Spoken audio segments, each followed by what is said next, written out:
মূলতে আছু আৰু বিভিন্ন দলৰ কথা পাইছোঁ মই আপোনাৰ ওচৰলৈ আহিছোঁ যে আপুনি আছুৰ সম্পাদক হিচাপে আন্দোলন চলাই আছে লখিমপুৰ জিলাত কি ক'ব কেবক লৈ খিলঞ্জীয়া স্বাৰ্থক জলাঞ্জলি দি অসম চুক্তি অৱমাননা কৰি অসাংবিধানিক আৰু সাম্প্ৰদায়িক এই জাতিসংঘিক বিল আমি ১৪তম ছাত্ৰ সদায় কেতিয়াও নামানো ইয়াৰ লগে লগে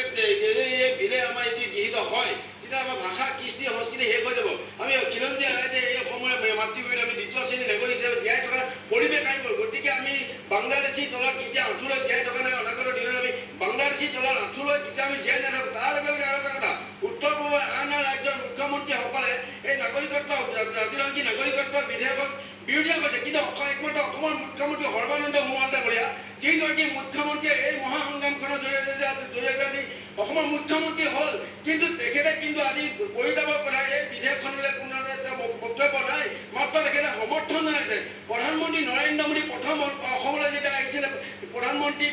প্ৰাৰ্থী হৈ তেতিয়া কৈছিলে 16 মে'ৰ পাছত অসমৰ পৰা অবৈধ বিদেশী টানি টোপোলা